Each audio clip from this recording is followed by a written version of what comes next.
되겠습니다. 고린도 후서 13장 11절부터 13절 말씀입니다. 우리 신약 상배 쪽쯤에 있습니다. 제가 가지고 있는 성경 신약 성경 300쪽쯤에 있습니다. 고린도 후서 13장 11절에서 13절 말씀입니다. 한 절씩 우리 돌아가면서 들어가도록 하겠습니다. 제가 11절 말씀 먼저 읽습니다. 마지막으로 말하노니 형제들아 기뻐하라. 온전하게 되며 위로를 받으며 마음을 같이하며 평안할지어다. 또 사랑과 평강의 하나님이 너희와 함께 계시리라. 거룩하게 입맞춤으로 서로 문안하라. 모든 성도가 너에게 문안하느니라. 같이 읽습니다. 주 예수 그리스도의 은혜와 하나님의 사랑과 성령의 교통하심이 너희 무리와 함께 있을지어다. 아멘. 우리 옆에 분에게 인사하겠습니다. 은혜 가운데 사십시오. 네. 또 반대편에 계신 분에게 감사하며 사십시오. 네. 제가 이번에 다니엘 기도회 때 두 키워드가 핵심적인 두 단어가 있습니다. 바로 그것은 은혜와 감사였다는 것을 제가 깨닫게 되었습니다. 모든 것이 다 지금 삶이 힘들고 지치고 버겁지만은 모든 것이 다 은혜, 하나님의 은혜입니다. 그리고 그 무엇도 불평과 원망할 자격이 없이 모든 것이 다 감사한 일뿐입니다. 여러분, 은혜와 감사 이 두 가지를 늘 놓치지 말고 붙잡고 평생 살아가시는 저와 여러분 되시기를 바랍니다. 사랑하는 여러분들, 우리가 정말 내 목숨, 이 생명을 걸고 꼭 붙들어야 될, 붙들고 살아야 될 그러한 가치가 있다라고 한다면 그것은 오직 하나님 한 분이신 줄로 믿습니다. 이 세상은 언젠가는 천년만년 가지 않습니다. 언젠가는 다 흔적도 없어지게 되고요. 또 한순간에 내 곁에서 어느 순간에 사라지게 될 것입니다. 풀도 마르고 또 아름답게 활짝 피면서 향기를 그렇게 아름다움을 뽐냈던 꽃도 시들게 되어 있습니다. 그런데 오직 하나님의 말씀만은, 이 말씀만은 영원히 영원하는 줄로 믿습니다. 여러분, 우리 교회 성도님들은 주일날까지 이를 붙들고 살아가는 그러한 이 세상의 삶의 노예가 되지 않았으면 정말 좋겠습니다.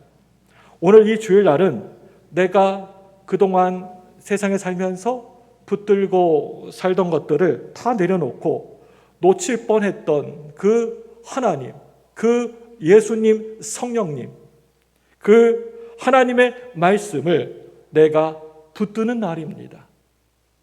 여러분들이 이제 언젠가는 훗날에 저 하늘나라 천국에 들어가게 되면요, 여러분들이 하나님께 드린 시간, 또 여러분이 하나님께 드린 그 돈, 물질, 또 하나님께 드린 은사, 하나님께 드린 그 사역들만 남게 될 것입니다. 오늘 이 주일날은 모든 것을 여러분 다 내려놓고 오직 하나님만 생각하고 하나님만 묵상하며 하나님만 바라보고 예배드리는 날이라고 생각합니다. 제가 생각하기에 목회를 하면서 절대 실패하거나 소홀히 해서는 안 되는 것이 바로 오늘 우리가 이 자리에서 함께 우리가 드리고 있는 이 예배라고 생각되어집니다. 만약에 목사의 설교가 게을러서 제가 목회를 하는데 너무나 부족해서 우리 성도들이 하나님 앞에서 예배 드릴 때 혹시나 방해를 받는다라고 한다면, 혹시나 우리가 하나님께 드리는 이 예배가 실패한다라고 한다면 저는 목사로서 실패자라고 생각됩니다.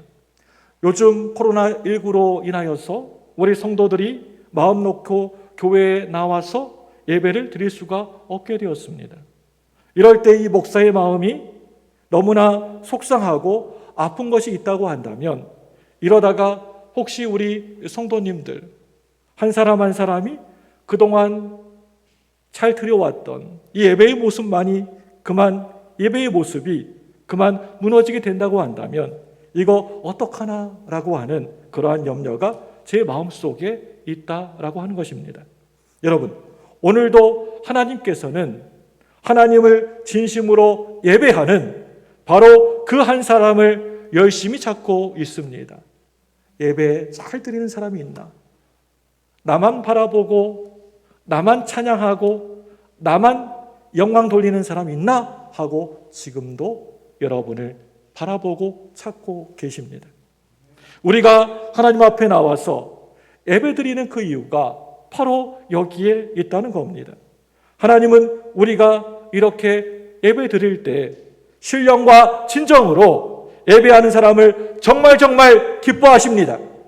그 예배자가 너무나 귀하고 소중해서 하나님은 그런 사람을 절대 그냥 돌려보내시지 않으십니다. 하나님이 우리에게 주시는 복이 여러분 얼마나 많이 있습니까? 지금까지 살아오면서 얼마나 숱한 많은 그런 복들을 누리며 받으며 살아오고 있습니까? 우리가 지금 이렇게 드리고 있는 이 예배를 통하여서 우리가 응답받는 그 응답이 얼마나 엄청난 것들이 많이 있습니까? 수많은 여러 복들 가운데에서 이것만큼은 여러분들이 절대 잃어버려서는 안 된다라고 생각되어집니다. 우리가 주일날마다 예배를 드리러 갈 때마다 다른 것은 몰라도 반드시 늘 이것만큼은 정말 꼭 간직하고 가야 되는 것입니다. 우리가 주일날이면 이렇게 예배 드리고 또다시 한 주간을 우리가 살아가면서 이 복을 네가 누리면서 살아간다라고 하는 복 세 가지가 있습니다. 여러분 명심하고 꼭 잘 들어보시기 바랍니다. 고린도후서 13장 13절 말씀입니다. 우리 다 같이 우리 화면을 보고 읽습니다. 시작. 주 예수 그리스도의 은혜와 하나님의 사랑과 성령의 교통하심이 너희 무리와 함께 있을지어다. 여러분 많이 들어보셨죠? 예배 다 끝나면 목사가 앞에서 예배 끝 마무리쯤에 이렇게 축도하는 내용의 그러한 말씀입니다. 첫 번째로 뭐라고 말씀하고 있습니까?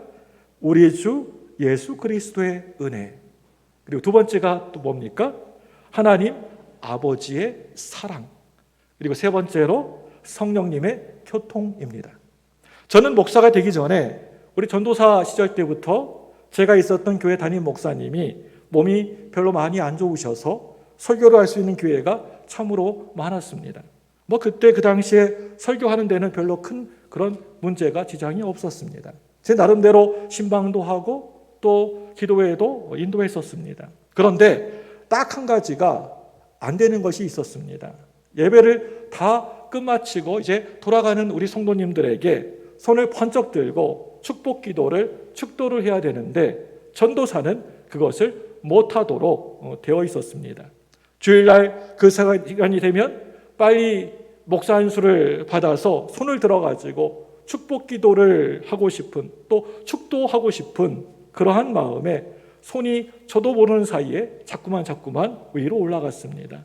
그런데 주 예수 그리스도의 은혜와 하나님의 사랑과 성령의 교통하심이 너희 무리와 함께 있을지어다. 이 고린도후서 13장 13절 말씀의 이 축복의 선언이 그렇게 만만하거나 간단한 것이 아니라고 하는 것입니다.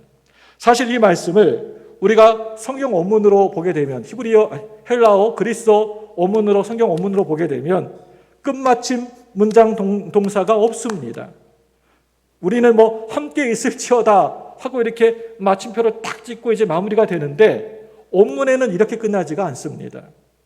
정확하게 오늘 이 말씀을 헬라어 원문으로 번역하면 주 예수 그리스도의 은혜와 하나님의 사랑과 성령의 교통하심이 너희 무리와 함께, 그 뒷말이 없습니다. 그걸로 끝입니다.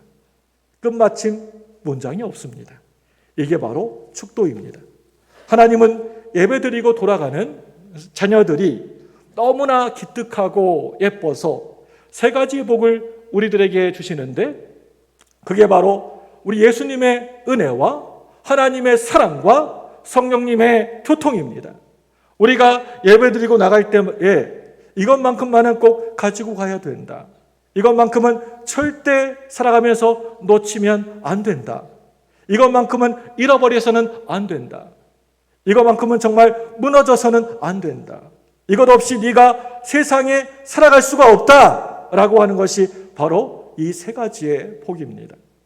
매주 매일 이 세 가지의 복을 우리가 늘 확인하고 간직하면서 살아가야 되는 것입니다. 여러분, 우리가 한평생 이 땅에 살아가면서 식사는 몇 끼 먹어야 되지 않겠습니까? 삼시세끼 아침, 점심, 저녁 꼭 먹어야 되지 않습니까? 잠은 매일 자야 되지 않습니까? 이 세 가지의 복은 매 주일마다 우리가 드리는 오늘 이 예배 안에서, 이 예배에서 매주 단위로 확인하도록 되어 있는 것입니다.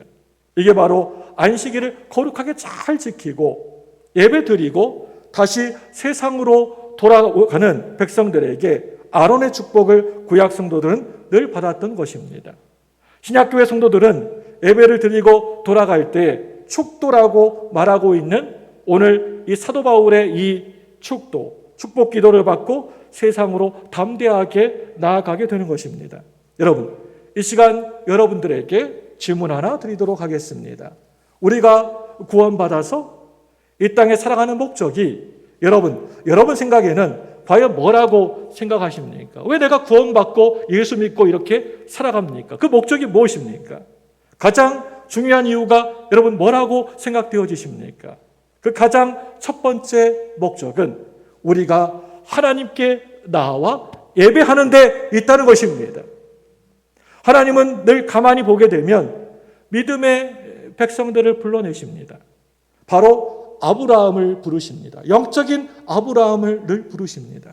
이 말은 한마디로 너희들이 이 세상에서 살아갈 때 예배하는 백성으로 살아가라 라고 하는 것입니다. 노아 홍수 때 모든 인류가, 모든 지구가 멸망당할 때 노아 방주에 들어가는 짐승들은 어떤 짐승들이었습니까?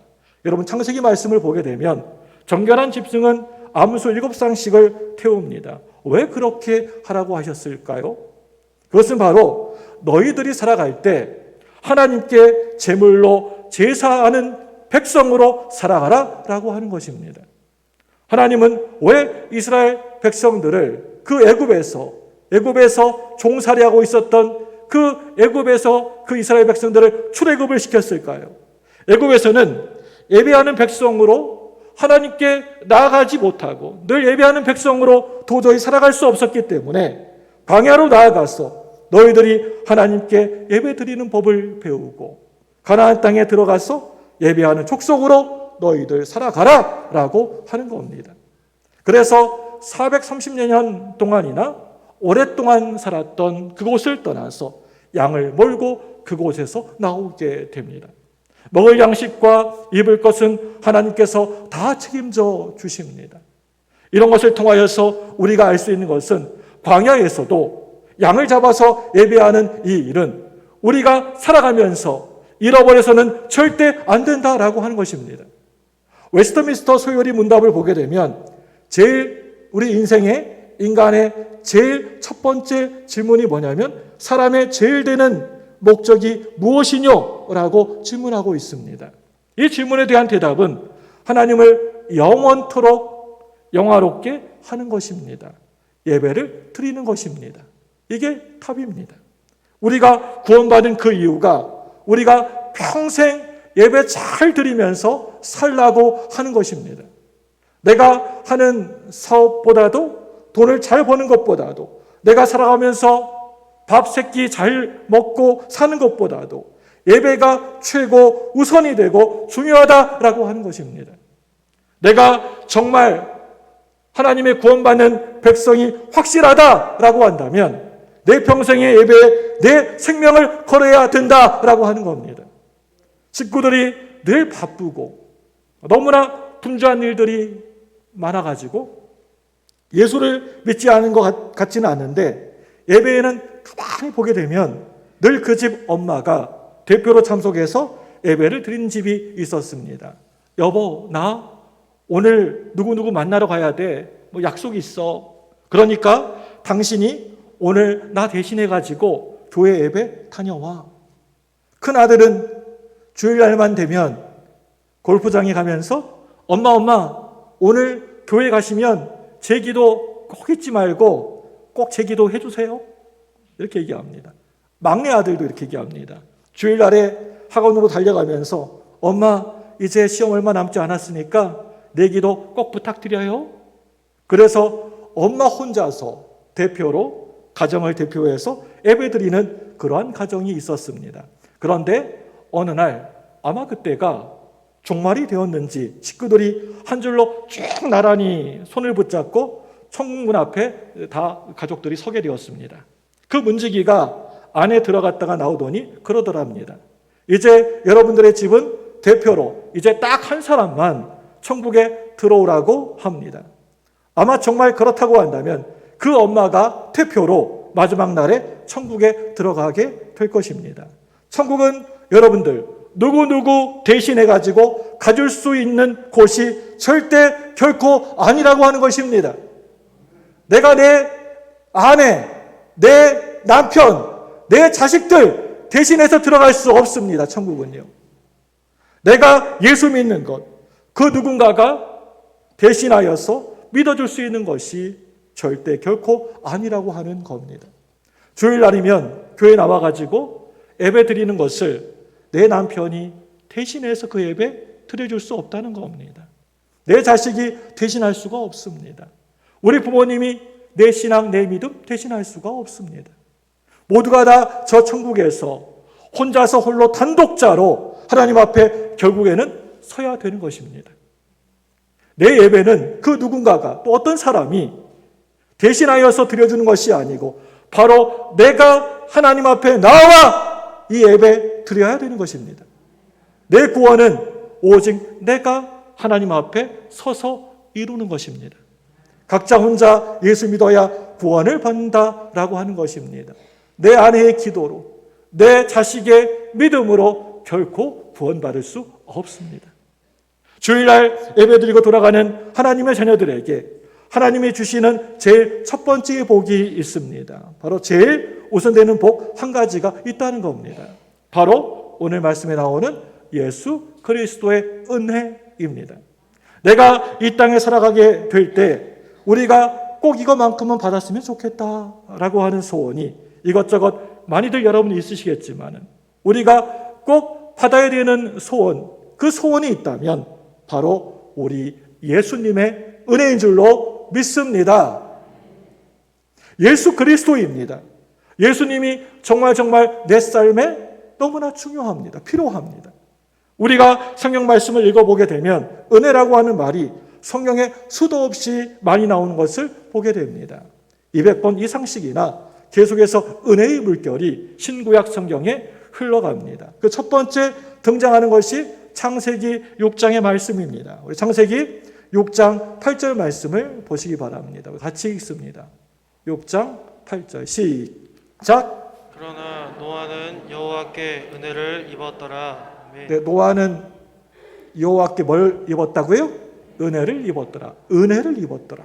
구약 성경에 제일 처음 등장하는 은혜가 무엇입니까? 모든 사람이 죽는 자리에서 다시 살아나게 되는 것입니다. 노아의 가족만 살아남는 것이 이게 바로 은혜입니다.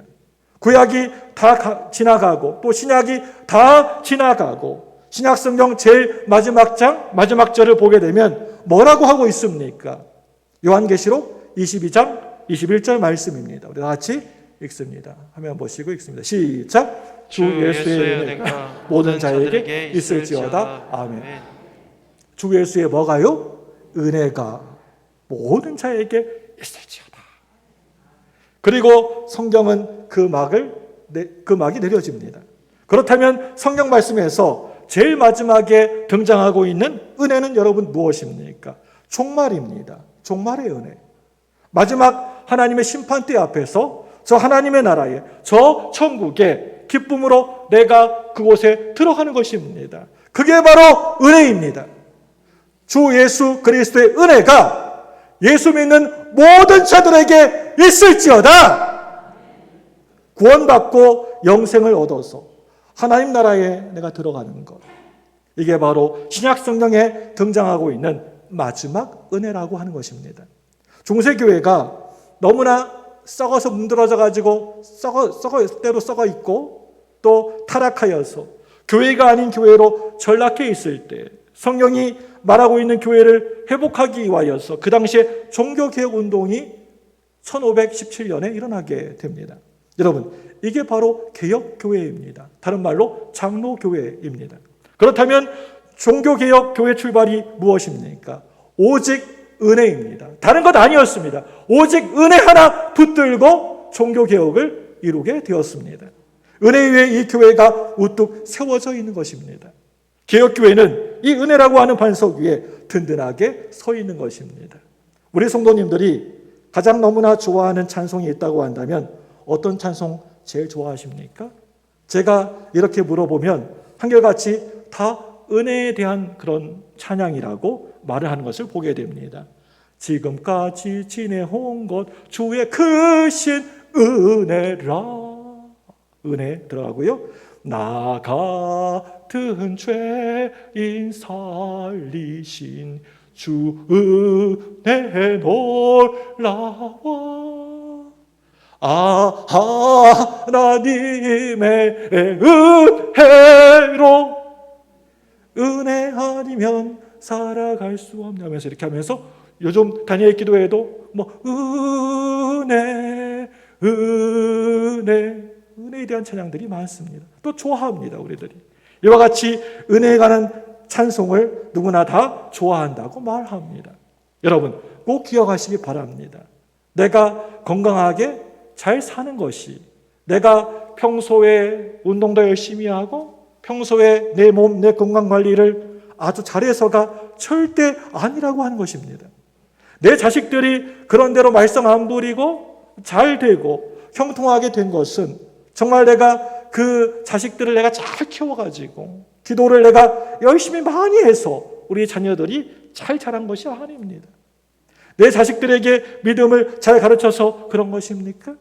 내가 다니고 있는 직장이 튼튼하고 어려움 없이 오늘날까지 밥 잘 먹고 사는 것이 내가 열심히 살고 충성 잘해서 그렇게 된 것입니까? 그런 것입니까? 모든 것이 다 하나님의 은혜입니다. 정말 하나님의 은혜이지요. 모든 것이 은혜입니다.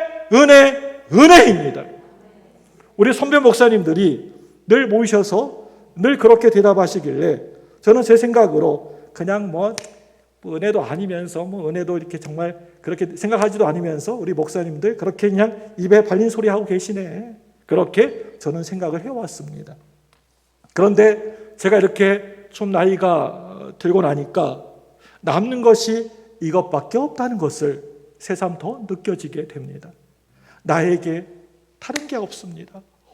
오직 은혜, 그 하나님의 은혜 밖에는 없다고 하는 것입니다. 이게 바로 진실한 대답입니다. 모든 것이 다 하나님의 은혜입니다. 우리는 이 땅에 잠시 살아가면서 이 육체를 가지고 이 세상의 공기를 마시면서 한평생 살아가게 됩니다. 우리는 땅을 밟고 살아가고 있습니다. 매일매일 때가 되면 밥을 먹어야 되고요. 또 옷을 입고 또 살아가야 됩니다.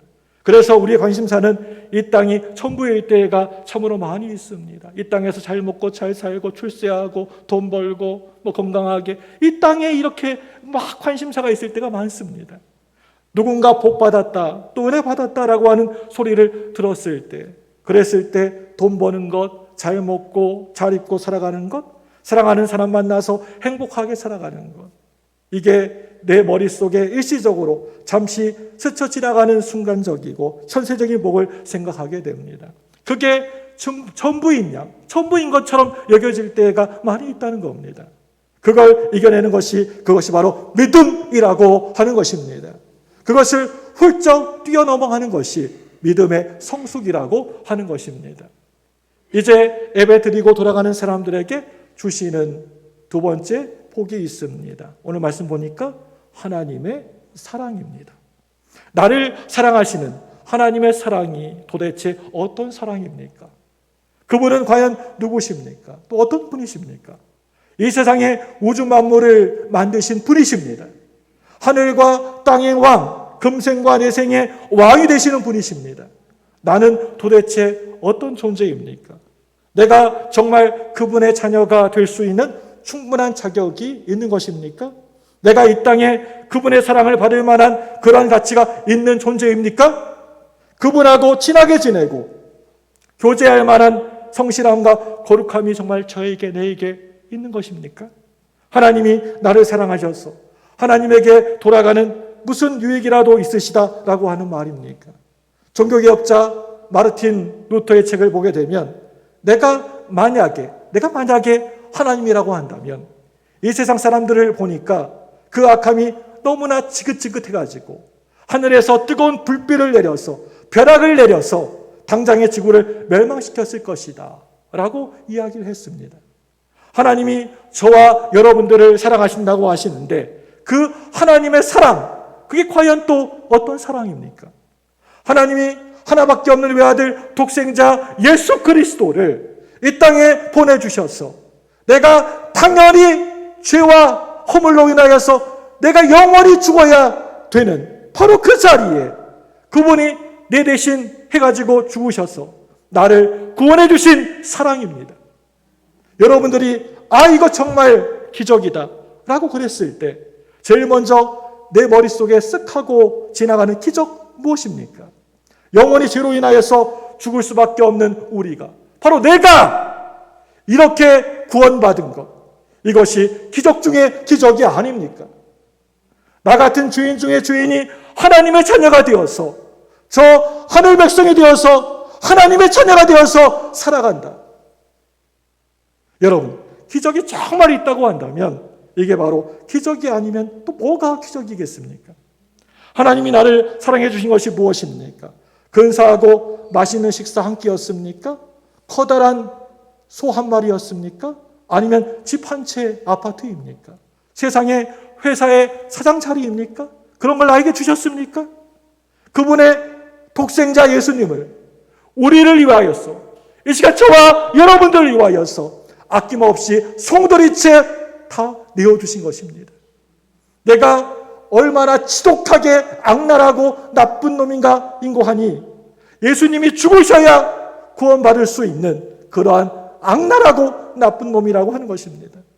얼마만큼 귀하고 소중한 존재입니까? 하나님이 하나밖에 없는 독생자 외아들을 죽여서라도 나를 살려야 될 만큼이나 나는 소중한 존재라고 하는 겁니다. 이게 바로 예수님을 보내주신 하나님 아버지의 사랑이십니다. 성경이 말하고 있는 사랑이 무엇일까요? 모든 이 세상의 노래는 사랑이 그 주제입니다. 들어보면 다 사랑에 관한 노래입니다. 이 세상에 정의가 제일 많은 게 있다고 한다면 아마 이 사랑일 것입니다. 성경이 말하고 있는 사랑이 무엇일까요? 성경이 말하고 있는 사랑은 나를 죽여서 상대방을 살리는 것이 그것이 사랑입니다. 이게 희생입니다. 우리 집 마누라는 왜 나에게 요즘 희생을 하나도 안 할까? 그렇다면 이미 사랑을 모르고 있는 것입니다. 상대방에게 기대하는 것 말고 뭔가 요구하는 것 말고 내가 뭘 해줄까? 뭘 도와줄까? 라고 하면서 나를 희생하는 것, 피 흘리는 것, 손해보는 것, 이게 바로 사랑이라고 하는 것입니다. 사랑은 함께 있어줄 가치가 별로 없는 사람들과 늘 함께 있어주는 것입니다. 그래서 하나님이 우리 인간의 몸을 입으시고 낮고 낮은 이 땅에 친히 내려오신 것입니다. 그게 바로 임마누엘입니다. 여러분, 임마누엘이 무슨 뜻입니까? 하나님께서 우리와 나와 함께 늘 계신다라는 말이 임마누엘입니다. 그게 바로 사랑이라고 하는 것입니다. 고린도전서 4장에 사랑은 내 몸을 불사르게 내어줄지라도 사랑이 없으면 아무것도 아니다. 희생이 사랑이라고 그랬는데 함께 같이 있어주는 것이 사랑이라고 그랬는데 그게 사랑이 아닐 수도 있다. 여러분, 사랑이 그럼 뭘까요? 도대체 뭘까요? 그 사랑은 구원론적인 사랑입니다. 영원히 없어지거나 사라지지 않는 사랑입니다. 영원한 사랑이라고 하는 것입니다. 여러 사랑의 모습 중에서 아가페 사랑을 설명하고 있는 요한 1서의 정의는 너무나 간단합니다.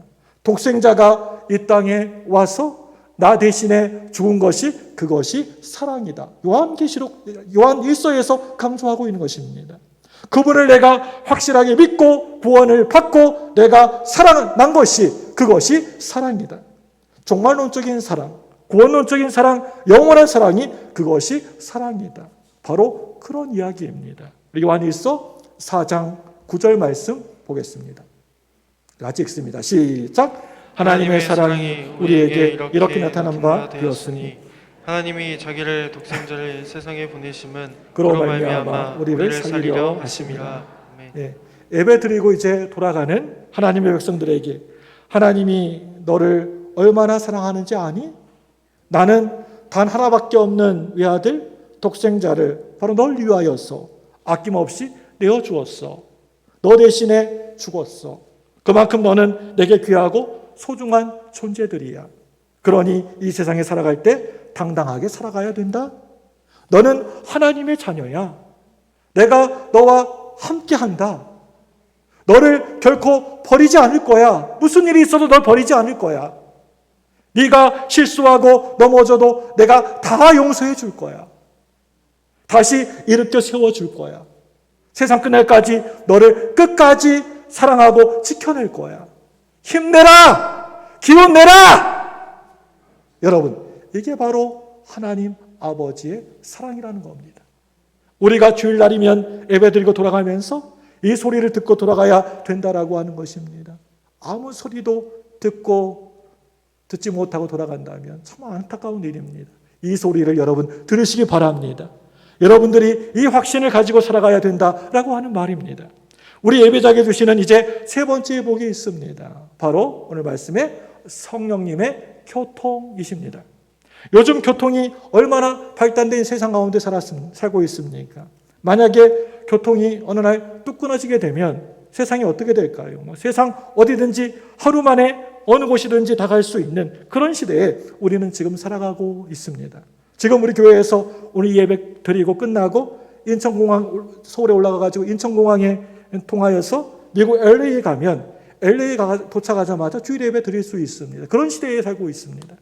그만큼 지구가 이제 한 공간으로 살아가고 있다는 것입니다. 그런데 이 편리한 교통이 끊어지게 되면 우리는 어떻게 될까요?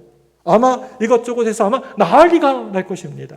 그런데 여러분, 아무리 이 세상이 발달해도 아무리 풍성하게 풍족하게 넘쳐나도 전혀 탈이 나지 않는 교통이 우리에게는 있다는 것입니다. 너무나 유익하고 좋은 교통이 저와 여러분에게 있다는 것입니다. 바로 성령님의 교통입니다.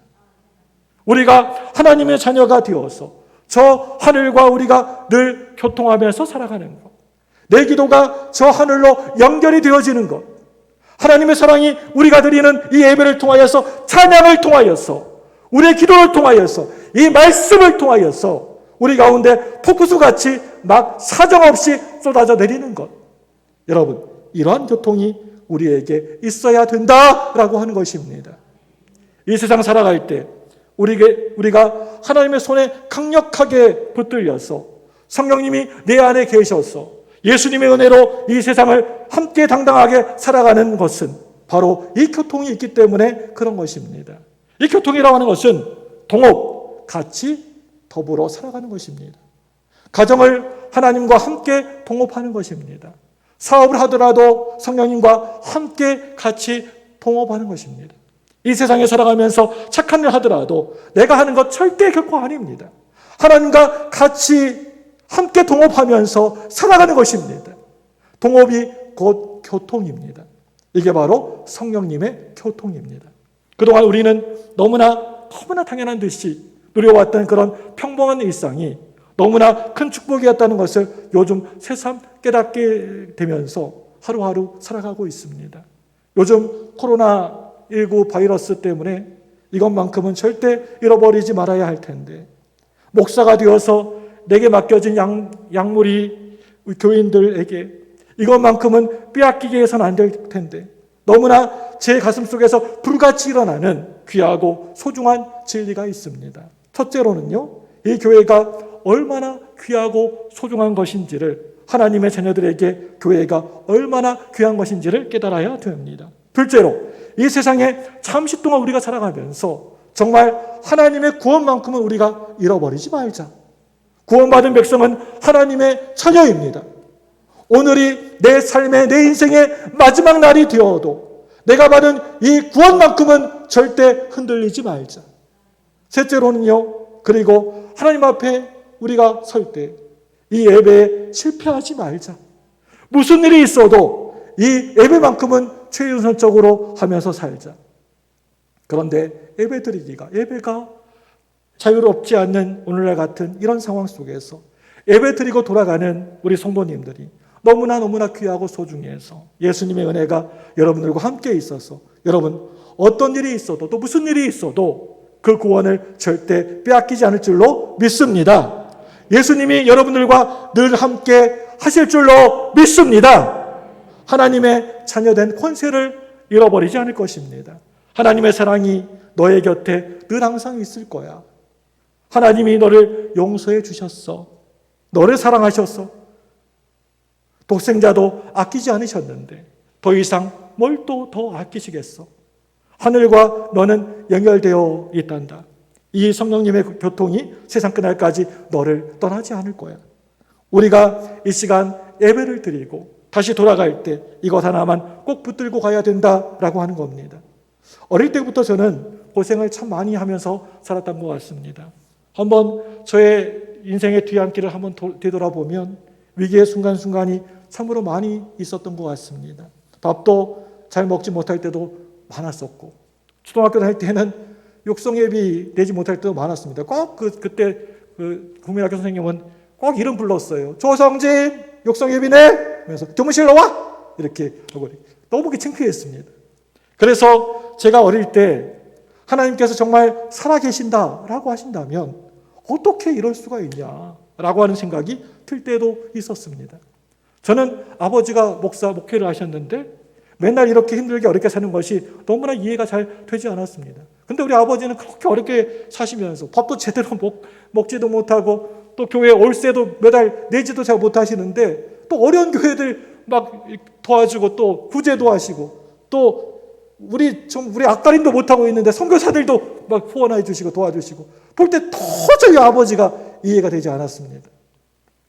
솔직히 아버지가 믿고 원망스러울 때도 있었습니다. 아버지 때문에 고생하고 있고 너무나 힘들어 하면서 아버지를 불평할 때도 있었습니다. 청소년 시절에 얼마나 힘들고 어려운 일이 있었는지 그때마다 내 신앙이 방황할 때가 있었습니다. 그런데 저희 아버지 어머니가요, 저를 키우시고 가르칠 때 다른 것은 다 몰라도 이것 한 가지만큼은 절대 그것만큼은 양보하지 않는 것이 있으셨습니다.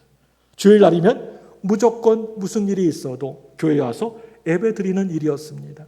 주일날이면 아무리 내가 손해를 보고 불이익을 당하더라도 교회에 와서 예배 드리라고 하는 것이었습니다.